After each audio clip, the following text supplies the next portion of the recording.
Morning, thank you. Okay, so I'm Justin Gupta. As Dave said, I'm head of broadcast and entertainment partnerships team at Google in London. I've always been fascinated with how TV has changed through the ages, the evolution of new capabilities and the revolution in terms of distribution technology and viewer experience. So I've observed and been involved in a number of evolutions in TV distribution, which I'd like to tell you about today. So the very first TVs were much more like their wireless radio cousins. TVs had a tuning dial and received exactly one channel on every frequency. And in 1934, the UK government set up a television committee to decide the future of TV broadcasting. And they offered out to tender to the industry to provide a high-definition service of at least 240 lines. And there were two bids, the Baird Company with 240 lines and EMI with a 405-line solution. And the committee were unable to decide between the two, and broadcasting began in 1926 with both standards running on a timeshare for 3 months before the Baird system was abandoned in favour of what became known as the Marconi EMI standard, broadcast on the VHF band. Now, in 1964, at the start of an analogue switchover, the BBC started broadcasting BBC Two in 625 lines, which was the new standard, using radio spectrum on the UHF band, with BBC One and ITV still broadcast on the old standard, which required viewers to have dual standard receivers to receive the new channel. Now, black and white TVs were still around when I was a child. I remember snooker was a bit of a disappointment in black and white when Dennis Taylor potted yet another grey ball into the grey pockets. But by 1962, ITV had launched across the UK as 14 franchises as the UK's first regional broadcaster. And terrestrial television distribution was inherently regional, as each region could be covered by one or more transmitters broadcasting the same signal. Now, in 1967, the BBC started broadcasting in colour, and colour was brought to TV in a small change in the distribution technology, allowing colour signals to be essentially added to the black and white signal using the phase alternating line or PAL standard. And this was done by adding a subcarrier with a red signal and a blue signal, with green calculated by subtracting the red and blue from the black and white. And this remained intact and unchanged for existing TV, so it was backward compatible. Now, the first TV that I remember had 4 channel buttons, BBC One, BBC Two, ITV1 and ITV2, with the original purpose of the ITV2 button being to tune into either the UHF variant of ITV or another adjacent ITV region if your signal happened to be strong enough. And while living in Scotland in late 1982, I noticed there was a new channel available, and I dutifully tuned my ITV2 button to channel 4, and in November watched the very first programme, which was, of course, anybody? So, Countdown, exactly. So it was in 1985 when the last Marconi EMI VHF 405-line broadcast was finally turned off in Scotland, marking the end of the first analogue switchover. And by roughly that time, we'd returned to England and bought a TV with something called teletext. And this gave me no end of fun. I fell absolutely in love with CFAX, which was the text information service from the BBC. And this worked by encoding the information in vertical blanking lines, which do not carry picture info. And actually, only 576 of the lines of 625 lines were used for pictures. There was even a choose-your-own-adventure game, interactive quiz games. Does anyone else remember this? Bamboozle. Very good. Well done, sir. So Channel 5 finally launched as an additional national broadcaster in 1997, although due to limited radio spectrum at the time, along with interference from everyone's VHS video recorders, it wasn't the easiest channel to receive. So as I came into my teens, satellite dishes of various sizes and shapes had started to appear. So Sky were the provider with the round dish, and BSB were the one with the square reel, which was a fantastic piece of marketing, except for the fact that the first version didn't actually work. So in the end, BSB paid Matsushita in Japan well over the odds to purchase the first dishes, and they lost a lot of money in the process. Now, satellite TV brought subscription and multi-channel TV to the masses, but funding the infrastructure and sports rights was costly, and the two companies merged in 1990 to form B-Sky B, now Sky UK, and my current main TV provider. And as a result of the merger, BSB channels were no longer broadcast via the Marco Polo satellites, and all B-Sky B distribution moved to Astra. And in 1993, everyone with square dishes had to change them to round ones as a result. However, satellite TV distribution was inherently non-regional. Everyone in the country received the same signal, and expats in Spain were able to buy bigger dishes and take the service with them. This created some challenges to broadcasting regional services like BBC One and ITV. And the only way to do so was to broadcast all regional variants as separate channels and configure the set-top box to map the right ones to channels 102 and 103. Now, cable had also come to the UK and provided another way to get subscription services and multi-channel TV.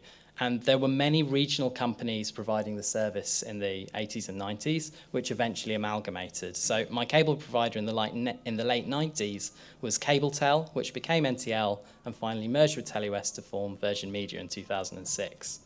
However, unlike satellite, cable was inherently regional in its distribution, with the regional cable companies rebroadcasting the terrestrial feeds for their public service broadcasters and introducing delays for an increasing number of people watching TV on the same channel in the living room and the kitchen. And did the goal go in or not?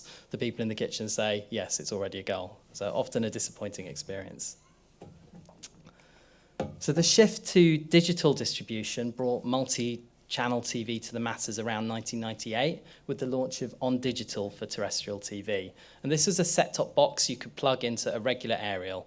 And with digital distribution, rather than one channel per frequency, you could now get around 8, allowing the existing broadcasters to add more channels and new broadcasters to enter the home. And this worked by multiplexing the video, audio, and data signals together. And into a data stream, which was decoded initially by set-top boxes and later on by integrated TV sets. Each frequency was referred to as a MUX, and initially there were 6 of them available, run by various players in the industry, such as the BBC, the ITV, and others. Now, On Digital was briefly rebranded ITV Digital, along with a very famous monkey, before finally becoming a completely free-to-air service, Freeview, in 2002, as ITV had struggled to afford the sports rights that they had bought. And digital switchover was completed in 2012, and by then, Freeview set-top boxes were a thing of the past, and all terrestrial TV manufacturers fully supported the new standard. And switching off the analog channels actually freed up radio spectrum, and a few channel shuffles later, Freeview were able to increase their capacity to 8 muxes, and a number of broadcasters started using the additional capacity to broadcast in HD. Now, digital distribution also came to satellite and cable TV around the same time, although cable operators took a substantial length of time to upgrade their old legacy cable systems to support the digital service. And as with terrestrial TV, the shift to digital distribution also enabled the addition of HD and eventually 3D and 4K programming. And this all led to the birth of cross-platform interactive TV, which I was proud to work on at the BBC and later Red Bee Media. And here you can see the flagship services we worked on. So Wimbledon Interactive, where you can choose which tennis match you watch, and Digital Text, which was, of course, the update to my beloved CFAX. So when your career ambition is to go and work on CFAX and you've hit that at 25, you need to come up with a new ambition, pretty sharpish. So the BBC invested significantly in interactive TV, both in the development and the rollout of the standards, working with the Digital Television Group, who both set the standards and ran the digital switchover project. And in developing applications like the ones shown here above to enhance television and provide other information services. And there were many challenges in delivering these services in a consistent way across the different platforms. So Freeview used a standard called MHEG, which is an object-based declarative programming language which can be used to describe a presentation of text, images, and videos in a series of scenes that the user can browse through, but was essentially readable output. So you can look at MHEG in the same way as you look at HTML. Sky used a proprietary technology called OpenTV, which was many things, open it was not, which required apps development in C or C++, and it was compiled to allow the set-top boxes to run the applications. Virgin Media used a standard called Liberate, which is essentially a HTML-like language with TV-specific additions, for example, to point to a video channel. And to broadcast these services, the BBC needed to allocate bandwidth on each of the TV platforms to distribute the app to the TV along with the data needed. And the more bandwidth allocated, the faster the app would load and the more information it could carry. Now, as Freeview was a non-subscription service, set-top boxes and TVs were generally not connected to a phone line. However, Skyboxes generally were. Each home needed to connect them at least once to enable the service. The Virgin platform had an advantage as all the set-top boxes were essentially connected to the internet and were able to act as a browser. And these differences in platforms meant that the BBC had to launch services with different capabilities. For example, on Wimbledon Interactive on Freeview, you can only choose between two to four tennis matches versus 6 on Sky. On Digital Text on Virgin, even though the app is not as user-friendly, there's far more content as it can be downloaded over the internet rather than broadcast over air. It also meant there was not really a return path on satellite and cable, where we were able to, for example, support a donation app for children in need for Sky, but that was about it. We couldn't really do really advanced interactive services because everything was broadcast to the TV. Now, in late 2007, the BBC iPlayer came out of beta as a desktop 7-day catch-up service, and over the next 7 years, it became a truly cross-platform service available on mobile devices, games consoles, and smart TVs. And around the same time, Netflix pivoted from posting DVDs for rental to streaming over the internet, and YouTube, where I worked in 2007 and 2008, allowed anyone to become a broadcaster, although with dogs on skateboards, it wasn't always broadcast quality content, at least at the start. Now, at YouTube, I was primarily responsible for migrating all the partner content from existing Google Video partners, such as ITN, and onboarding content from new partners, such as the BBC, to the platform. YouTube presented some huge scale challenges in uploading, processing, transcoding, and delivering video content across the globe. Both Google and Netflix have partnered with a number of ISPs to embed their content delivery networks as close as possible, and together reportedly consume around half of all internet bandwidth. More recently, the commercial broadcasters have gone direct to consumer with catch-up and streaming services of their own. Initially, these were over desktop and mobile app, but modern-day smart TVs now have a plethora of catch-up and live streaming, has more than doubled year on year. And it's a clear industry trend that where possible, people want to watch TV content on the biggest screen possible, but at a time of their choosing. So this has presented technical challenges for content owners who now need to develop apps for multiple platforms and invest in new technologies such as online video players and content delivery networks. The standards are also very much in flux, with Microsoft's smooth streaming going away, Apple's HTTP live streaming or HLS in the ascendance, and the open but emerging MPEG- standards starting to gain traction, complicating development for those creating these services.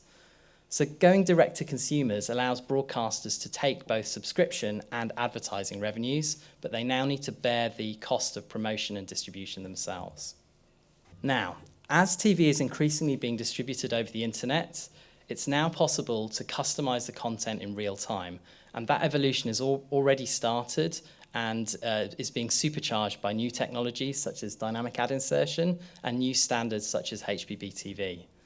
So addressable advertising is the capability to provide customized ads to each user, typically in a friction-free way, delivered along with the stream. And this is becoming quite common for streamed content delivery by the internet, where the enabling technology is called dynamic ad insertion, or DAI. Now, other than being clickable, these are essentially TV ads. The best example I can give you was from our experience working with BT Sports. When you're watching a football match on a mobile device, before the match you get an ad for Domino's Pizza. Click here and the pizza will be with you before half-time. And this was a new experience unlocked by internet delivery. But addressable advertising isn't just about over-the-top apps. The technology is also coming to the living room.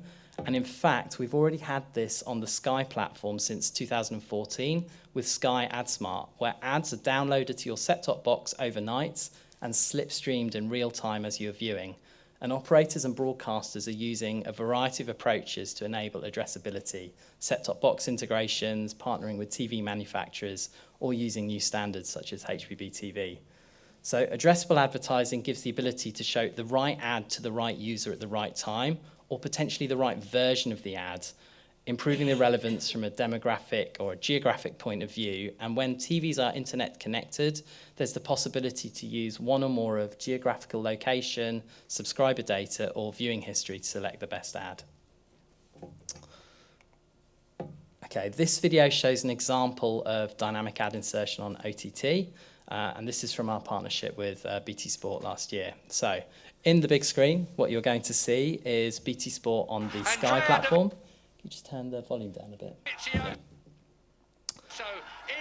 So in the big screen, you have BT Sport on the Sky platform. In the small screen, you have BT Sport being watched on a mobile device.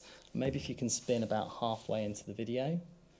We'll see what we need to see. So when the player, so I've synced the streams up, but in practice the OTT stream would be about 30 seconds behind due to the way that streaming currently works. There are protocol optimizations underway at the moment, and the BBC are leading many of these efforts to make the streams completely synchronous, but at the moment mobile tends to lag behind linear. So when the player connects to the stream, what it does is it downloads a manifest or a playlist. And the playlist references a series of video chunks, which are essentially small video files around 5 or 10 seconds long. After downloading the playlist, the player downloads the first chunk and shows the dreaded buffering signal, as we're seeing today. And once that chunk is loaded, the player loads the next chunk in the background while the first one is playing and stitches it all together. Now, dynamic ad insertion in OTT typically works today by a process called manifest manipulation, where every viewer is given their own unique version of the playlist. Now, most of the time during the content, every viewer has the same experience. However, when an ad break marker is dropped into the playlist, a request for customized ads is made, and each viewer sees different chunks stitched into their playlist. Now, about 40 seconds in, the ad break started, and I think we've spun to about there. And you can now see the content on the phone and the TV are different. And essentially, in this case, ads sold by Google on the phone and ads sold by Channel 4 on the linear TV. And by segmenting their sales approach using the technology, BT were able to increase the value of their ad slots on TV when it was delivered over the internet. The other benefit you gain from the digital delivery is the ability to click on the ad. So here you can see in the top right corner, there's a Learn More button. If you click on that button, it will jump out of the stream and open a website. Very handy if you want to get your pizza or otherwise to do something else during a break in your sport. And the technology can potentially be used to customize any content, not just advertising. Okay, but customizing content and advertising isn't just about over-the-top platforms. So operators like Sky have been able to do this through custom development in their set-top boxes. But standards are now unlocking this opportunity on other TV platforms as well, using the interactive TV technology I told you about before. Now, Freeview TVs in the UK currently support the MHEG standard, with new ones also supporting the new HbbTV standard, which supports apps written in the web standard HTML5. Can you start the video, please? So you may recall we had a problem in the past with interactive TV where there was a lack of a high bandwidth return path. However, modern smart TVs tend to be connected to the internet already in order to access services like Iplayer and YouTube, which are already built into the TV. So using newer interactive TV technologies, broadcasters are now able to deploy an app over broadcast which can listen out for metadata stream events, such as the signaling of an ad break, and then essentially switch to an ad stream delivered over the internet and back again to the broadcast channel at the end of the break. So this demo, which we developed with a couple of partners and showed at IBC last year, shows a TV on the left, which is not connected to the internet, and one in the middle and the right, which are connected to the internet.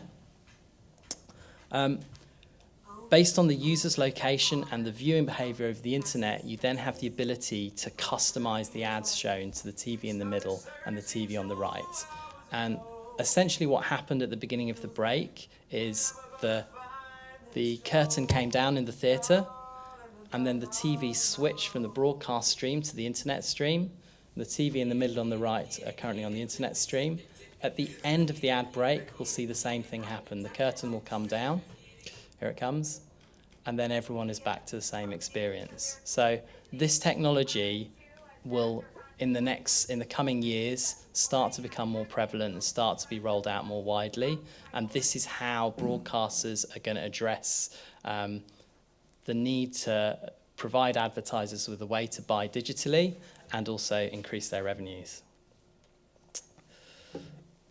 And we believe there's about 6 to 8 million households in the UK where this technology would currently work. Okay, next slide, please.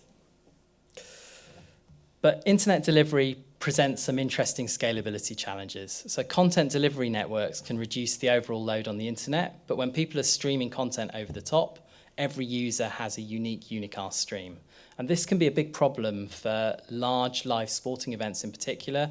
For example, we had 800,000 concurrent viewers watching the Euro 2016 semi-final, where Germany beat France in France on mobile devices alone. And this put a significant load on our systems to be able to process that many ad insertion decisions at the same time. Now, multicast technology is one solution where high volumes of people are accessing the same content. And YouView in the UK, the hybrid TV platform primarily distributed by BT and TalkTalk, has collaborated with the telcos to be able to deliver a single stream to multiple people for their internet-delivered channels using IP multicast. And for mobile devices, multicast implementations exist for both 4G, LTE, and 5G as well, with a goal to provide guaranteed bandwidth to allow the broadcasting of high-quality live content to multiple viewers within a single cell. But it will take time for the standards to develop and all operators and handset manufacturers to fully support them. So what does this mean for the future? So clearly we're in a hybrid state at present, with traditional linear broadcasting in slight decline and the newer IP-based and on-demand distribution taking off in a big way.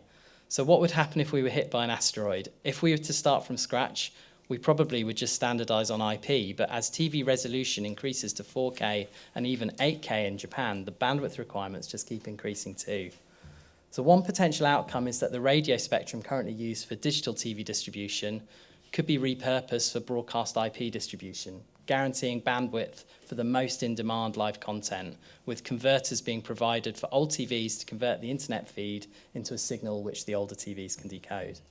Another outcome is that broadband, be that fixed line or mobile, becomes so cheap and high bandwidth that other methods of distribution become uneconomic and gradually disappear.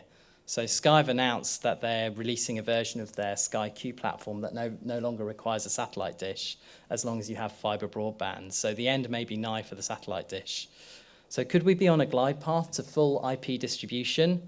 Possibly, but it would require some standardisation to enable scalable broadcasting and to meet the UK government's requirements for universal access. So I think it will be some time before other distribution methods cease to exist. So that's all I have for today. TV has come a long way in my lifetime, and I've observed how every advance in distribution technology has driven change throughout the industry and improved the experience of the viewer, with content now available anywhere at any time in increasing levels of resolution. And who knows where we'll be in 25 years when my TV-obsessed son is doing my job. Thank you.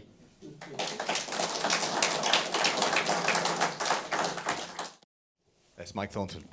Justin, when you're taking the example of your ad break in a sports event, which is a finite duration, and you're targeting different advertising content at different users, how do they deal with the synchronism issue? Because one supposes all the ads must be the same time duration to make the building blocks fit into the gap. It's a very good point. So there's kind of two situations here. So the first situation is if you're a traditional broadcaster, let's say you're ITV, and you already have an ad break which is, let's say, 2 minutes and 10 seconds long on linear, which you've sold. If you're going to use dynamic ad insertion or dynamic ad replacement, you need to try and sell a break of exactly the same length. Now, in TV ad sales, most creatives are 30s, but sometimes you get 20s and 40s as well. So it is a problem. Sometimes you'll see on an internet-delivered stream for the last 10 or 20 seconds of the ad break, you'll see like a spinning logo, and that's called slate. And that's to handle that exact problem where the ad sales on digital delivery hasn't perfectly matched up. I personally think it's a terrible user experience, and the solution to most of these problems is selling more ads, because if you have more ads to fill those gaps, then you won't have any gaps. It could suggest that you might have to be obliged to enforce some sort of standardisation for a time duration, Yeah. which wouldn't fit some products at all. I think the challenge is, at what point will digital become the primary distribution platform? While it's, let's say, for BT Sport, it's about 15 to 20% of their views. For ITV, I think at the highest it was 15% during Euros for an England match, but generally it's between 5 and 10. While it's a low volume, I think people will accept slight oddities like this. When it becomes the main distribution, well, it's just got to work. I forgot the second case. The second case, if you're a pure internet broadcaster, if you don't have any linear legacy, then you can really build your ad breaks around how you're selling your ads, because it's your primary sales strategy. So I'm working with one pure internet broadcaster who have just made a decision, right, we're only going to sell 30s. And if they do that, the problem goes away. But obviously, if you're dealing with an extant big TV sales house like ITV, you can't change the rules. But the new guys can. Hello, Justin. My name's Richard Gagan. Question on the recording side. If you're recording, shall we say, a Sky programme, and basically you've got the adverts in between come up, when it comes to actually playing that back at a later time, does it mean it blocks out the multicast connection? Yeah, so if you're talking about like the customised ads, so when you record content, it then sits as recorded. So Sky have various rules about when they use the addressable technology. I think you have to be watching live or one of their pure video on demand services to get AdSmart. I think if you time shift, you'll just get the linear ads. So, but once you've recorded that rendition of the ads, AdSmart isn't going to come in and change those ads every time. You've got your own local copy. But I kind of have a theory. My theory is that PVRs really were prototyping video on demand. I think in a world where everybody has enough bandwidth to be able to stream content that they have the right to, why do we still need these discs? I mean, I still have a shelf next to my TV full of DVDs, and I still have a very large disc in my Skybox, which is full of every episode of Game of Thrones ever. So I'm not weaned myself off this technology. But I have to ask, if I was to start from scratch, I don't think I'd never ever buy another piece of media. No. Or record it. You put it straight into Yeah. iCloud. As long as you have the rights to view it, you don't need to. You don't even need your local copy. Right. Thank you, Justin. Thank you. Bill. Thank you. Bill Petchy. You mentioned partway through the talk about the time difference between digital streams and analog and various other differences. Yeah. And you also said right at the end that there's more standardization happening. Now, will any of that standardization solve that problem of real time becoming real time to the second? I think it should. So there's 2 or 3 reasons for the delay. So the first reason for the delay is how the broadcaster has set up their playout infrastructure. So often if you're launching a digital service, the easiest thing to do is rebroadcast something that already exists. So it's how terrestrial was distributed to cable, for example. So one part is making sure that when you have your playout and encoding system, that the digital delivery is in the same fast lane as everything else, or done in parallel rather than hanging off something else. So that solves one part of it. The second part is dealing with the kind of the loading content chunks and the buffering. And there's a number of protocol advancements. There's low latency HLS is one, and there's a similar thing with MPEG-Dash as well, which ultimately is about having smaller chunks. And if you, rather than having 5 or 10 second chunks, you only had,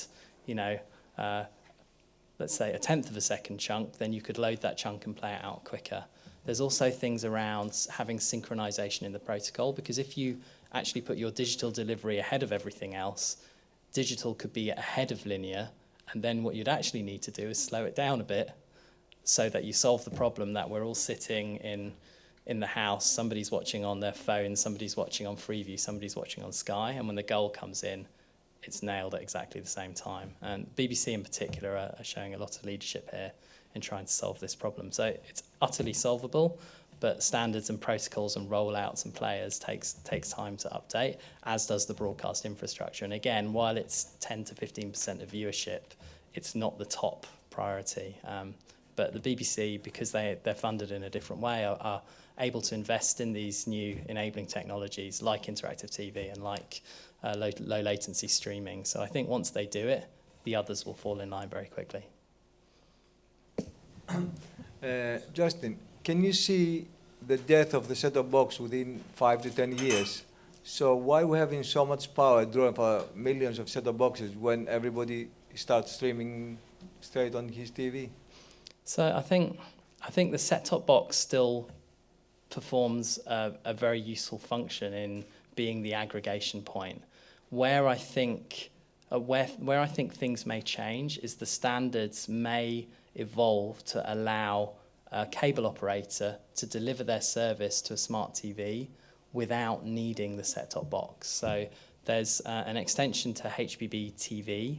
I think it's called HBB TV Operator App or Op App. And the idea is that, let's say, a Virgin Media would be able to stream over air an app which lives in your smart TV, which is the Virgin Media interface.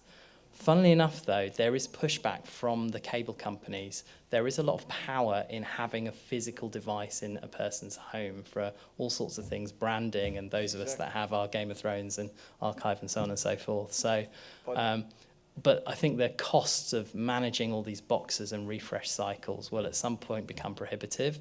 And if the standards allow people to deliver an application, which is the aggregation layer, then why wouldn't they? Exactly, because the power they use, the manufacturing is bad for the environment anyway. All these million boxes, they're using 35 watts 24 hours a day. That's a lot of power. Yeah, well, I think ultimately when it becomes financially non-viable for the cable cos to manage that infrastructure, that's what will be the push. I don't think the UK population are aware enough of the environmental impact of their set-top boxes to shift on their own, unfortunately. But I think somebody will lead. There'll be an innovative telco or operator who delivers their service in this way, and people say, yeah, that's just a better way of doing it. As far as streaming directly to the TV, for sure, casting is a great way to do it, but for me, if I'm sitting there watching TV, I want to be in a richer interface, whoever that's managed by. I really want one interface. Thank you. Yeah, hi there, Justin. Very interesting presentation. Nick Food from Corning. Really, I'm new to the SCTE. What's Google's objective for the UK then, in terms of what's the higher level objective? The higher level objective. So let me see. So my role is I deal with business-to-business partnerships with broadcasters and entertainment providers. So we provide Google technology to help the broadcasters manage their advertising technology or other infrastructure. As TV is moving to the internet, more and more of the technologies that we've developed for our own services, specifically Google Search and YouTube, are becoming applicable to others. So if you look at the changing makeup of the tech providers that are attending the big conferences like IBC over the last 3 or 4 years, you'll see it's a lot more the cloud service providers, the big American and increasingly Chinese tech providers as well, who are now offering these services.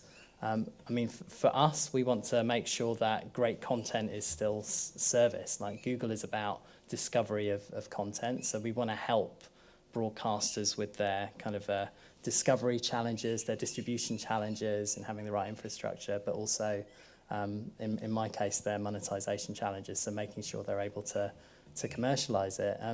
It's a newer area for Google to be in, but I think as the world is shifting to connected services, we're very well placed to help. It does sometimes lead to situations where I'm working with partners to compete against YouTube, but that's okay. I think a rising tide rises all boats, and if we want to create a programmatic TV advertising ecosystem, everybody needs to be part of it. Otherwise, it doesn't have value for advertisers. So a lengthy answer to say, yes, we're new to broadcast, but we think we have a lot to offer. Absolutely excellent. Thank you. Brilliant, Justin. Thank you very much.